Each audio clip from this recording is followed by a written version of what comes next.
more than 60,000 migrants have died on the move since the year 2000. And this is a source of collective shame.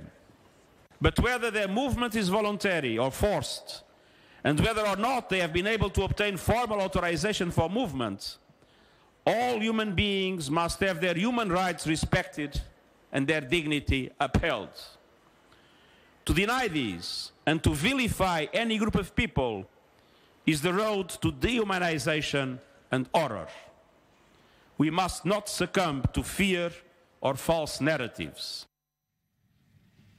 And the United States does not agree with what you just heard. The U.S. has come out pretty strongly against this pact, calling it a UN effort to advance global governance at the expense of the sovereign right of states. So is it or isn't it? With us from Washington, Natalia Banulescu-Bogdan. She's Associate Director of the International Program at the Migration Policy Institute. Natalia, thanks very much for being with us.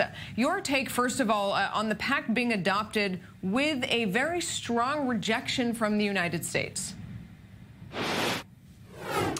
Well, it is, it has become a political reaction, certainly. The pact has become the newest lightning rod for anxiety about immigration and multilateralism more broadly. So it was really, both of those things combined that kind of put new winds in the sails of populist voices around the world.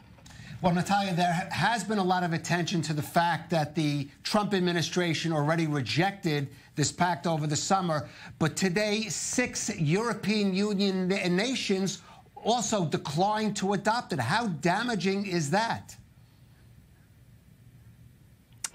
That's right. Well, it has been an issue that's framed around control. So the U.S.'s withdrawal last year kind of set the stage for countries to think about whether or not this international instrument is something that tramples on the rights of sovereign states as it was portrayed. And I think that countries are using it as a way to reassert control over a phenomenon that has really eluded control. I mean, we saw the migration and refugee crisis that peaked in Europe in 2015 that kind of brought home the fact that national governments are not always in control of this phenomenon that has really grave consequences for their societies. And so I think in some ways this was a way to sort of reassert control and say, you know what, just like the United States says America first, our countries come first too. Natalia, this is not legally binding, though. It is being described as a framework for international cooperation. Nobody is imposing policy on any of these countries. So on the flip side, what can be accomplished? What do you think this migration pact can actually do to go forward in that issue of migration? You're absolutely correct. And I think that's why this has left some analysts scratching their heads and the supporters of the pact just sort of, throwing up the document and saying, look, it's here in black and white. This is non-binding. It's voluntary. It does not argue for more or less migration. It does not impose any obligation on any of the signatories. So kind of, what's all the controversy about?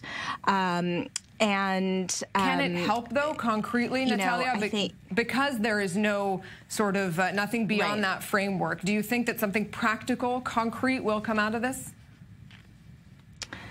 Well, everything has to start from a sign of cooperation and from an agreement about what the goals are and what the norms should be.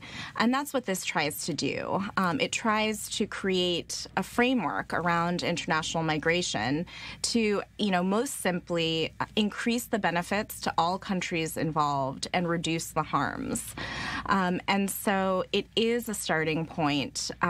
Supporters have drawn attention to the fact that it's a roadmap, not a treaty. Right. So actually the hard work really starts now. Countries have to adopt this into their own national laws and plans and policies. So I think it's up to the supporters of the compact to take the sort of the norms that we've agreed on in Marrakesh and turn it into something concrete. All right. Well, you got to start somewhere, but as we see, even coming to that initial agreement is not so simple. Natalia Banulescu-Bogdan.